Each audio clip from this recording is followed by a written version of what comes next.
Now, for the last of the Power 4 conferences, we have the Big 12. This is led by BYU, the Fighting Mormons right now. They've been on fire this season. They're 6-0. Not the only undefeated team in the conference, though, as Iowa State is also there, although the BYU schedule to me is much more impressive than the Iowa State schedule. I expect Iowa State to fall back down to earth a little bit as we move on. They had a decently close game with West Virginia this past week. I don't know how much longer they'll be able to keep pulling wins off like this, but Matt Campbell's a good coach, so you never know what's going to happen.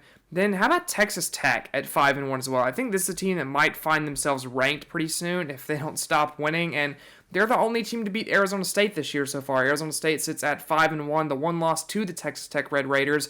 Baron Morton has been great so far this season, 1,640 yards, 14 touchdowns, just 2 picks. Josh Kelly and Caleb Douglas have also been very solid for the Red Raiders, and then this defense has been a lot better than I expected coming into the year. Not allowing necessarily a ton of points. The Cincinnati game was not a great look, but they've held teams like Arizona State and Arizona to low-scoring games. Did have the bad loss to Washington State, but Washington State appears to be a decent team as well. I think people kind of wrote off this Texas Tech squad after the Week 1 overtime win versus Abilene Christian, which was not a good look at all, but they've really bounced back since then, really rebounded. Then your next two teams are Kansas State and Arizona State, both of whom we've talked about a good bit so far. The running back duo of Kansas State is incredible. This defense is very solid. They fly around.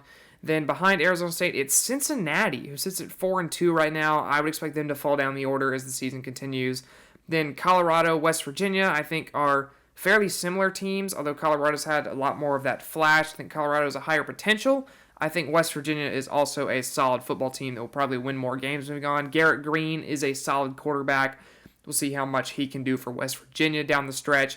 Arizona's been very disappointing this season so far. Noah Fafita's looked awful, or not awful, but worse than expected. And Tedoroy McMillan, although did have an incredible game early in the season, has really slowed down since then. And this defense is flat out terrible. They can't stop anything right now, and it's showing because they keep losing games. Then UCF and Houston are next. UCF is one of the better rushing teams in the country. RJ Harvey has been a great threat running the football so far for them. This rushing offense has been incredible all season. Got really slowed down versus Colorado, really slowed down versus Florida, though. So we'll see if they can bounce back and maybe get it back going as they move to the rest of their schedule. I know KJ Jefferson's benched now, so we'll see if that works for them. Then Houston and Utah. How about two very different teams sitting right here next to each other? This Houston team is bad, but they do have a conference win, so they're not last in the conference. I don't like much about this Houston team. I don't know how they won a game in the conference, to be honest. There's not a lot on defense, not a lot on offense, and usually that's not a recipe for wins, but they managed to pull one out anyway. Granted, it was versus TCU, who is also terrible. Not a good season for purple teams this year, other than Kansas State. Northwestern's looking pretty bad. TCU is looking awful, so not a good year to be a purple FBS team. Then Utah, Cam Rising is banged up again and out for the season again. So we'll see if he comes back next year or if he finally goes to work as an attorney somewhere, because at this point he could have had a law degree. And then the bottom of the Big 12 is shockingly featuring two of the three teams a lot of people thought had a chance to win it this year. Oklahoma State, Baylor, and Kansas are the bottom three here. And I think people expected Baylor to be down here, but Oklahoma State was probably the consensus pick, I would say, to win the Big 12 at the start of the year because of Ollie Gordon, and this team just cannot get anything going this season. They've been very disappointing.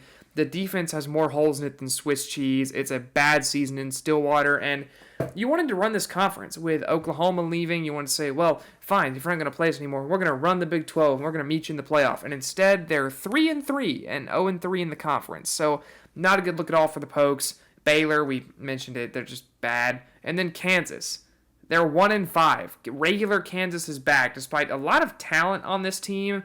Don't quite understand why. This has probably been one of the more surprising outcomes to me this year, is this Kansas football team. Just haven't really been able to put it all together for one reason or another, and it just seems like Kansas football will remain cursed for eternity. That is the Big 12, and